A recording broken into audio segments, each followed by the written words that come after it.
गुरु प्यारी साथ संगत बड़े प्यार से कहना जी, धन निरंकार जी। आज का टॉपिक है सतगुरु ही तारनहार।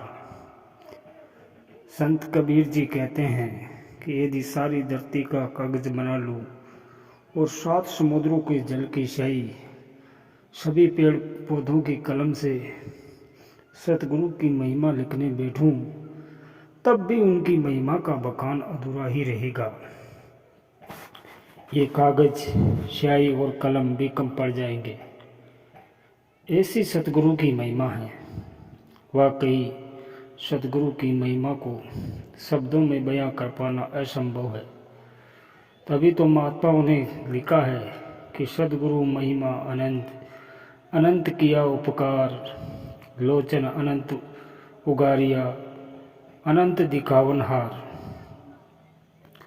गुरु गीता में महादेव माता पार्वती को बताते हैं कि जैसे जल का राजा सागर होता है, उसी प्रकार समस्त गुरुओं का राजा ये पार ब्रह्म परमेश्वर है। यही अविनाशी परम तत्व है जो सभी में समाया है। जलाना सागरो राजा यथा भवती पार्वती, गुरुणा तत्र सर्वेश्वर राजायाम परमो गुरु है। यही पार ब्रह्म अजर अमर अडोल अकाट्य अभेद तथा एक रस है। यही आदि और अंत है। इसके असंख्य रूप नाम है। अब इसे सद्गुरु कृपा से जानने के बाद किसी भी नाम, निरंकार, परमात्मा, रब, अल्लाह, अकाल पुरख, गॉड, सतनाम, राम, कृष्ण, श्री हरि, खुदा, वाहिगुरु, अल्लाह, किसी भी नाम से पुकारे, सभी इस परम अस्तित्व, परम शक्ति के विभिन्न नाम हैं। ईश्वर के 2 रूप है, साकार और निराकार। ईश्वर सर्वव्यापी है, कण कण में है, जर्रे जर्रे में है, इसका वास है। ये रंग और रूप और आकृति से रहित है। रंग न रूप न रेख, कुछ त्रे गुणते प्रभ भिन्न, तिस बुझाए नानका जिस हो विश्व प्रसन्न। ईश्वर से सभी निराकार स्वरूप के बारे में श्री भगवद गीता में भी लिखा है कि नैनम चिन्नन्ति शस्त्राणि, नैनम दहति पावका, न चैनम क्रोधन्त्यापि न शोषित मारुत। हम सभी जानते हैं कि इसे शस्त्र काट नहीं सकता, अग्नि जला नहीं सकती, जल भिगो नहीं सकता, हवा उड़ा नहीं सकती।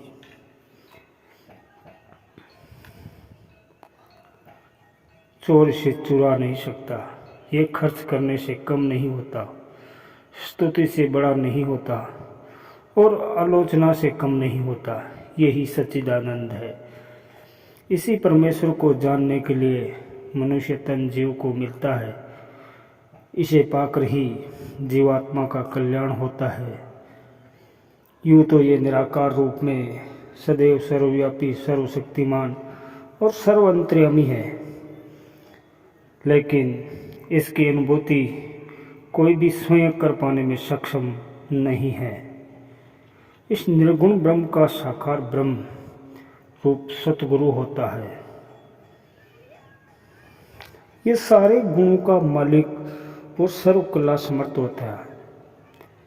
इसकी महिमा अपरंपार होती है और ये जो चाहे कर सकता है।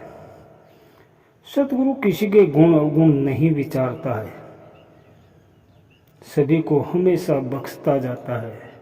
मानवता के कल्याण के लिए, सारे जगत के उद्धार के लिए, सभी को सतमार्ग पर चलाने के लिए, लोगों को मन में छाए अज्ञान रूपी अंधकार को मिटाने के लिए, सभी धर्म, जाति, वर्ग, भिन्न भिन्न भाषा बोलने वाले, भिन्न भिन्न पहरावा पहनने वाले, खान पान वाले, भिन्न भिन्न देशों और उनमें बसने वाले हर मानव के कल्याण के लिए ही है निराकार प्रभु साकार रूप में माया का ओला के शरीर लेकर सद्गुरु बनकर संसार में प्रकट होता है। ऐसा हर युग में होता आया है कि नामू रहियो साधु रहियो गुरु गोविंद, कहू नानक इस जगत में किन आप जपियो गुरु मंतु। कि प्रभु परमात्मा से मिलाप तथा जाप के लिए सतगुरु सदैव संसार में रहता है। सभी मान्य धर्म ग्रंथों के अनुसार ईश्वर की अनुभूति की एकमात्र विधि है समय के सतगुरु की कृपा द्वारा, जो शब्दों के साथ साथ प्रत्येक संकेत द्वारा ही संभव है। ब्रह्म बिंदे सो सतगुरु कहिए। पवित्र बाइबल में यीशु मसीह जी फरमा रहे हैं कि मैं ही सत्य, मार्ग और जीवन हूँ। परमात्मा तक पहुँचना मेरे बिना संभव नहीं है। मैं ही वो माध्यम हूँ, मार्ग हूँ, जिसके द्वारा अनंत जीवन मिलता है। पवित्र कुरान के अनुसार अल्लाह रसूल के माध्यम से बोलता है, इसके अतिरिक्त कोई साधन नहीं कि बिन सतगुरु को न हूँ न पाइए प्रभु, ऐसी बनत बनाई है कि साकार की महत्ता हमेशा रहती है। सतगुरु का आसन कभी खाली नहीं रहता। वह आध्यात्मिक मुख्य धारा निरंतर चलती रहती है, परंतु कभी प्रत्यक्ष कभी गुप्त। प्रत्येक सतगुरु पीर पैगंबर अपने समय का प्रथम ही नहीं बल्कि दिव्य दृष्टि का वर्तमान परदादा होता है। सतगुरु निरंतर एक के बाद एक आता रहता है। निराकार प्रभु परमात्मा शाश्वत है। कहते हैं कि ब्रह्मांड में सतगुरु सबसे पुराना है और नया है, नया भी।